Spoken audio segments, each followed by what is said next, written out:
ভোরের আলো ধীরে ধীরে ছড়িয়ে পড়ছে হৃদয়পুর গ্রামে। চারদিকে সবুজ ধানক্ষেত, মাঝখান দিয়ে সরু কাঁচা রাস্তা।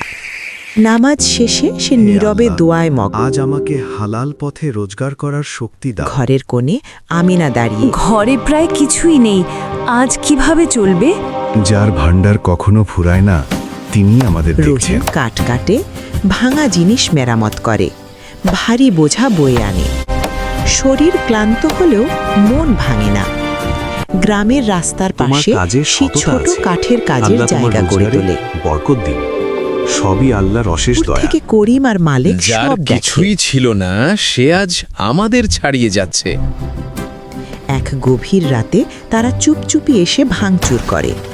নীরবতায় শুধু ভাঙা কাঠের শব্দ।